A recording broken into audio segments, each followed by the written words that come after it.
Well, we've done it. The bench is finally done, and I mean finally done. In this video, you're going to watch me put a seriously heavyweight top on here. Some would say overbuilt, some would say just right, and then have to figure out how to install two antique British vices onto the end of that thing. I thought it would be easy. Turned out it wasn't. Let me show you the things that I learned.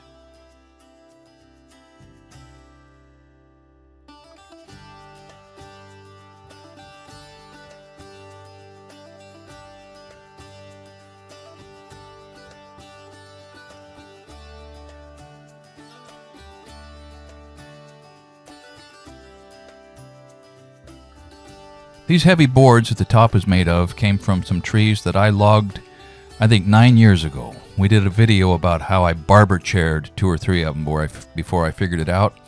And these particular planks were 3 inches thick by random widths, and they were not perfectly straight. So I ripped them down to be able to deal with, the crooked aspect, and I jointed out the crowns, and then I cut them in the middle of the bad bows. By the time I biscuit jointed and glued everything back together and staggered the joints, and Kenny helped me clamp everything down to this table, it turned out pretty darn flat. So it turns out a glue bottle can bring the same kind of anxiety as a concrete truck. It was good to have Kenny here to help put those biscuits in and, provide reinforcement and good ideas. So anyhow, we're going to let that sit for an hour. I've got other things to do. And then we're going to circle back and do the same thing right here. Well, that was a horse race. We started gluing at 9 o'clock and it's 11:30 now. We've got 25 clamps involved. Wouldn't have hurt to have had 35 clamps involved. But this Tight Bond Ultimate gives you just a little more pot time. It's not quite as snappy as the other stuff, they tell me. Ken was vitally important to the process, and I'm going to let it sit here for the rest of the day and probably tomorrow morning tear this apart because these things need to stay flat. 2 of these butt joints are not perfect, but that's all right. It's a workbench. I will fill it with sawdust and glue, and soon enough it'll be covered with stain and more glue and scratches and the marks of use that make these things, more appealing to me anyway.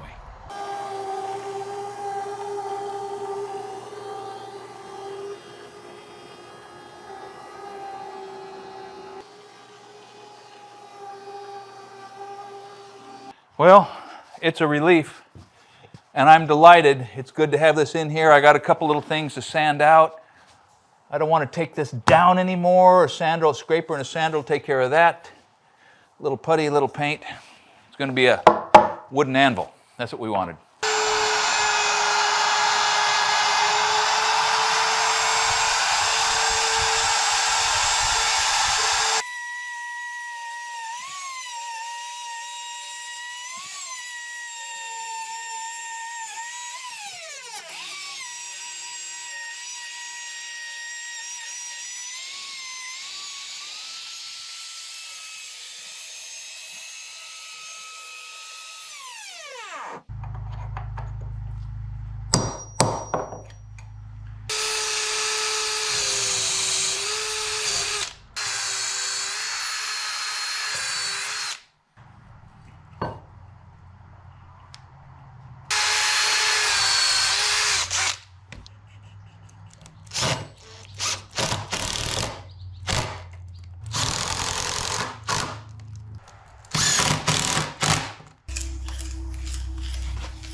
You ever seen anything like that?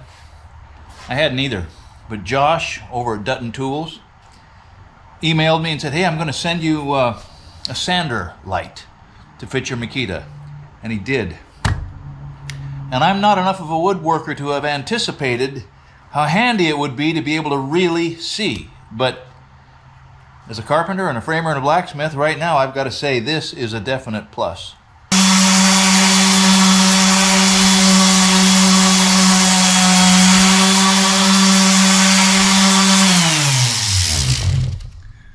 Well, there's no question about it. With this close light, kind of a cross light, I can sure see the defects better, including all of the scratches from that 80 grit belt sander. I knew I was putting them in, and now I can see them. So we're gonna go 100 grit and then see if we can quit with that.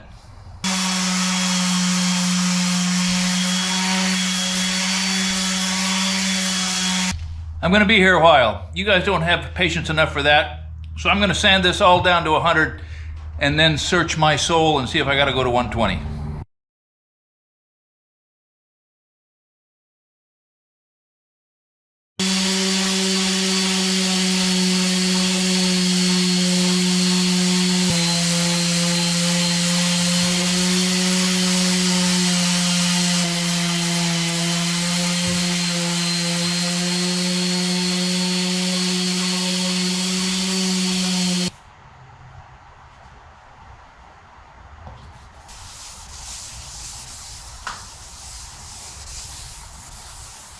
So as I watch this, I realize it's going to look really premature to put this stain on here now. But I had stained the other side, the bottom I had stained before putting on the stiffeners because I was just anxious about moisture leaving and the table curling and not being flat. And so I'm putting some stain, the oil on the other side just as quick as I can, just so that whatever moisture leaves or goes inside of this wood does it about the same from both sides.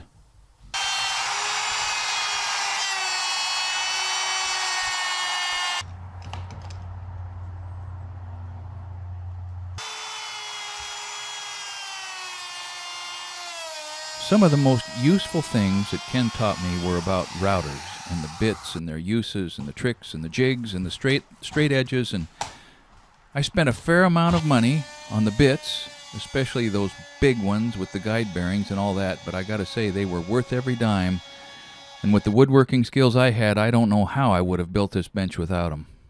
So the breadboard ends were pretty intimidating because they're heavy cuts, right? And when you get right down to it, there's zero room for error. So at the beginning, I just hogged out as much material as I could before the critical finishing passes with that big, heavy dovetail bit. So what you're watching right now was just the first, slightly rough step. So the jig I came up with for routing the final passes on the male side of the dovetail end was a great big guess that came to me about 2 o'clock one morning. And I'll tell you, it was a real relief when it actually worked out reasonably well. But, I mean, I don't know if it was right or wrong. I don't know if it was fast or slow. And so if you have a recommendation of a really slick way to run that dovetail horizontally and cut both the top and the bottom and make it fit, man, let us know, would you? Because other people are going to have to invent this wheel, and I hope it's a little better wheel than I got away with. I'm not kidding if I tell you that's one of the most nerve-wracking things I've ever had to do. Kenny, how's it look? Good. Maybe. Put his straight edge on it.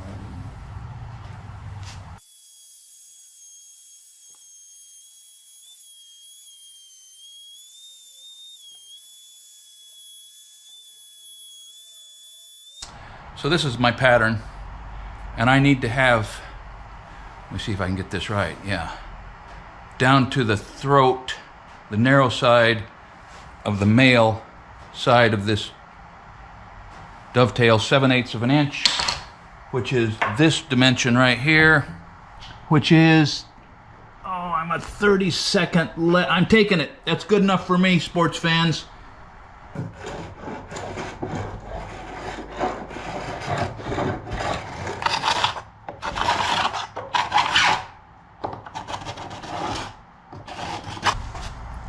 So I hacked the channel out of the middle and then took a smaller dovetail bit, hogged out some of the material.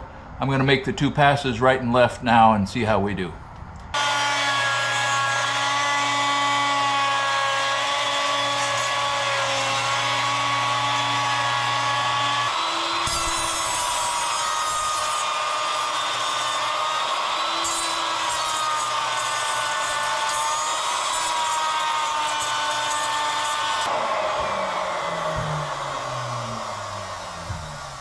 So I don't know if this is as good a fit as Kenny got.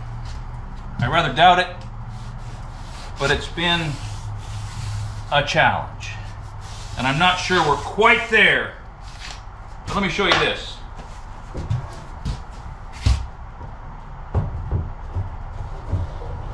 loose, and it tightens up.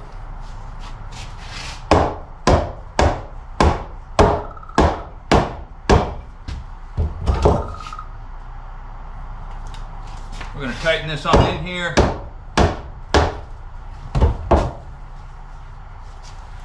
I think we're going to make it work. We're over width. I put a pencil mark. I plane it down. See what it looks like.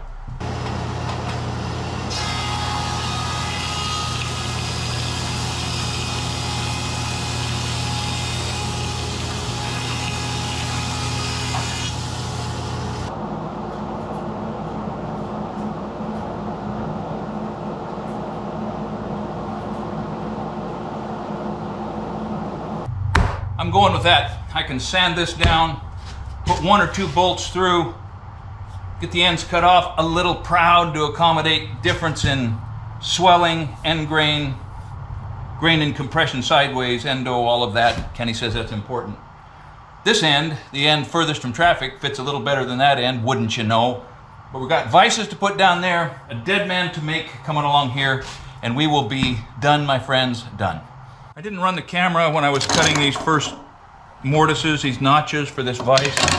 Here's the vise. A friend of mine, Nick Turner, sent that to me. It's an old record vise. And it's a little trickier to notch that into this bench than I thought. Took a lot of clamps. Kenny said to do it with a chisel. I said, no, thank you. Let's see how we did.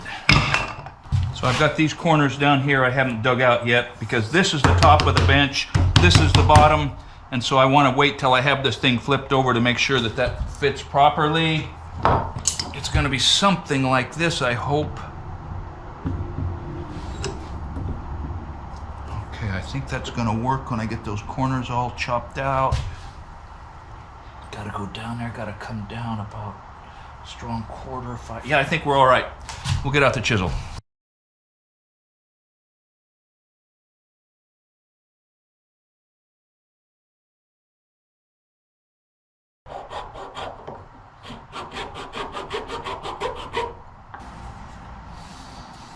Pretty good. Pretty good.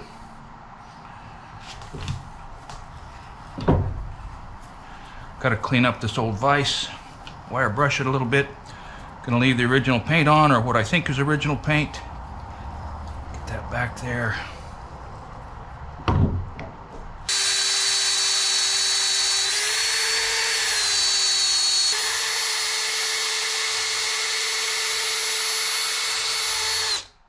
Well, it was probably a mistake, but I didn't record much of figuring out these vices. They're old vices. The installation is a little different than Kenny's, and there's just a lot of left is right and right is left and up is down. This is the bottom of the bench, so everything's upside down and backwards, and they're not quite in their final resting place. I'm going to end up lowering these vices 1/2 inch so that the wood on the top of the bench covers the rim. That's how Kenny did it. So I need to make sure that happens eventually, but it's not going to happen before the bench is done. I've just got to get this thing into service because there are other projects. So everything's in. I'm going to do some staining, and then tomorrow morning my son Clayton's going to be here and we're going to muscle this thing over. It's getting up towards 300 pounds now. Lower it in place. I'll run a few screws in from the bottom, start putting this thing to work. Almost home. Let's drag it towards us a little. That's gonna go up. Barely. She's pushing 300 now. All right, sliding back. I don't know. Yeah, okay, 300. Let's say she's Pushing. more 350, 375. Keep coming down. Yep.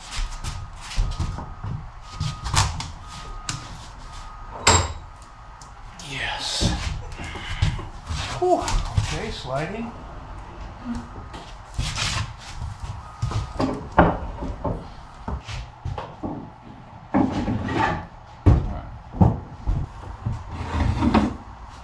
Okay, let her down.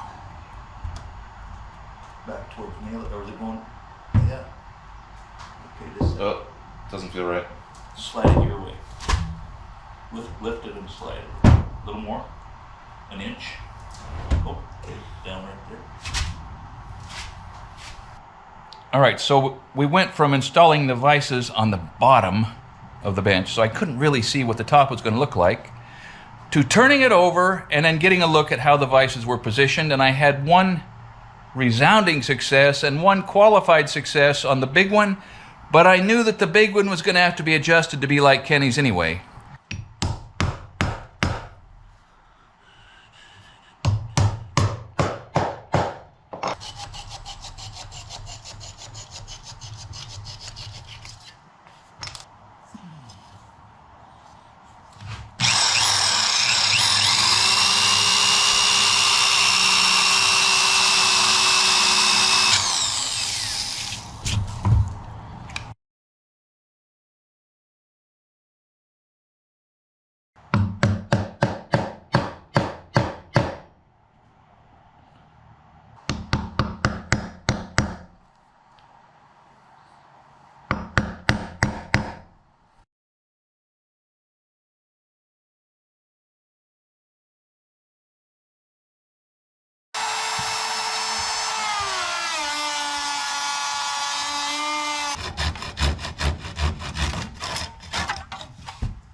I've got a small problem here, and that is I have bolt heads recessed into this bench top, which will never be accessible because I'm going to put square dowels over the top. And from time to time, someone may want to loosen those up in order to update or lubricate or work on that vise that I've been working on. I'll show that to you in a second. Which means the heads of those 7/16 bolts have to be immobilized. And here's what I'm going to do. I'm going to use a eutectic metal. A eutectic metal is a metal, as you may know, that melts at a lower temperature than any of its constituent metals, alloys. This is Wood's metal. It's in a little crucible, carbon crucible. Harry Cook gave that to me. I'm going to try to not run this all over my bench. This melts at 155 degrees. Can you see that melting? Now lead melts somewhere around 600, hot enough to scorch wood. You can melt this stuff in a cup of hot chocolate. So I'm going to melt this little crucible full and then pour that metal, there it goes. Pour that metal in its liquid state into the bottom part of these mortises. Now I'm guessing that I'm pouring a lot more heat into this than it needs to stay liquid. So I'm thinking that I probably will have a little working time with this. Trying not to set my shop on fire. Oh boy, that little crucible is going to get full. A little cold? No. Right into the bottom. Yeah, it's getting a little cold. I'm going to warm it up.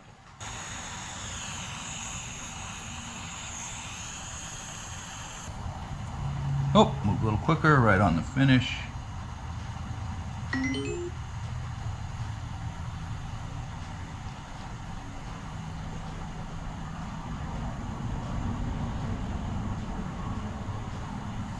Not too smooth. Now I'm going to take my chisel and try to cut off the excess before it gets too hard. That's too hard.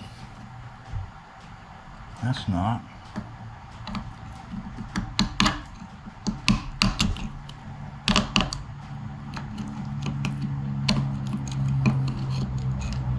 I didn't do that too well, did I?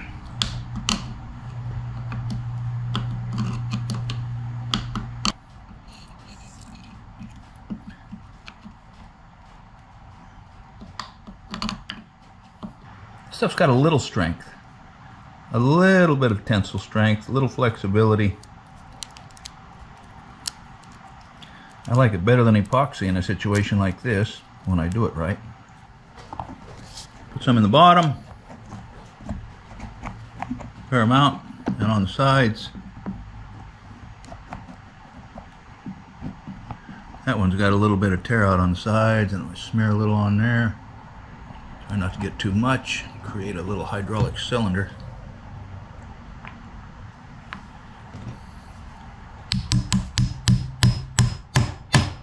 I'd hate to have to pull this out.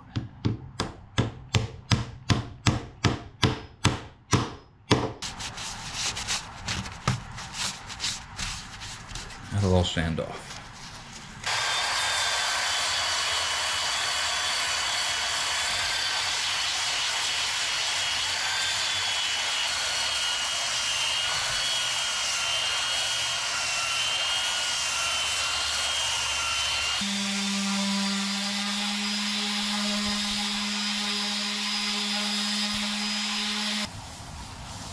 You know what? There's a couple little voids here.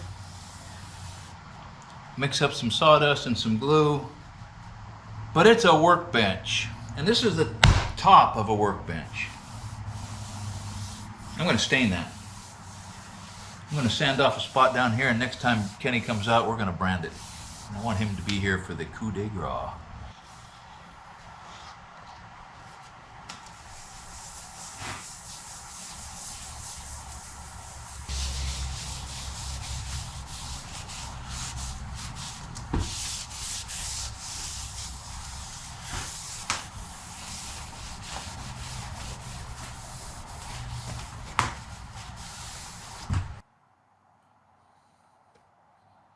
Okay, I'm going to pull it off, boys.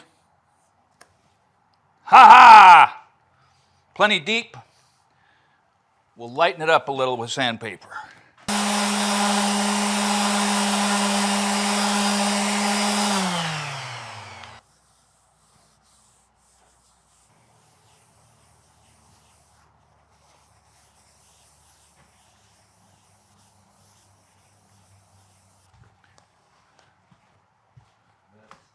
So there's a few things, I mean, obviously, hindsight has remarkable clarity. Can I say that? There's 2 or 3 things about this bench that are a little different than Kenny's. One of the things that he coached me about that I couldn't quite see the significance of, and now I do, is the thickness of the sides of the boards. Okay, I made them 1/2 inch. He made his 9/16. I thought it was a non-issue, and it is a non-issue, except it created on his a beefier look right there on those dovetails. It was a little beefier, a 1/16 of an inch beefier. That would have been better. We modified the arrangement for holding up the drawers on the inside. I'm okay with that. Ken coached me into making a deeper breadboard end, which I think was a very good change, kind of an upgrade over his. It scared me to death cutting that female side of the dovetail out of that breadboard end, because you only get one shot to get it, right? I mean, you get one shot. And it's okay. It doesn't fit perfect. I mean, I don't know how the Incas did what they did with their rocks, so you can't even slip a knife blade in, because just 1, 2, 3, 4, 5 sides on something this small and workable as oak. I mean, it fits, but nicer would be better. And they did the 12-sided stone, and it's perfect. I put those steel stiffeners underneath. Ken didn't feel like that was necessary. Maybe it wasn't. I don't want this thing to warp. I just don't want it to warp. So all in all, I made mistakes on cutting this first set of drawer fronts.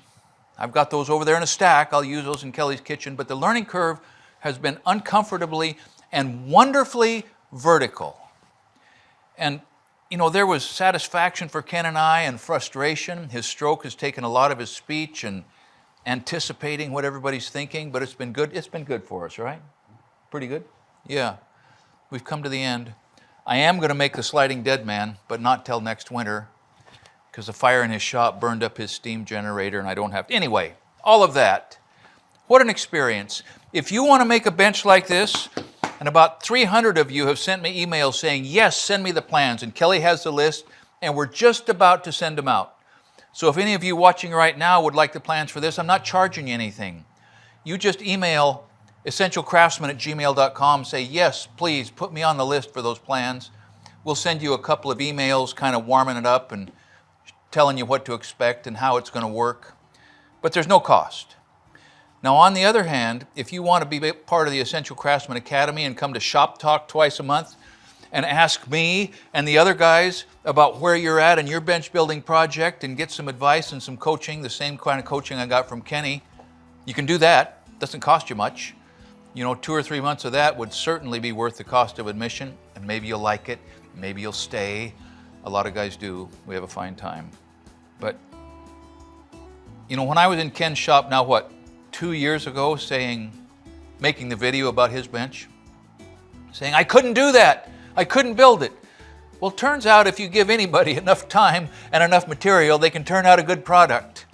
And I used to say that disparagingly, putting people down. But it's true. Any of us can do anything we put our mind to. It's the essence of being confident in undertaking projects that'll make you grow and maybe creating something worthwhile. Thanks for watching Essential Craftsman, and keep up the good work. Oh, yay! I was hoping for a B+.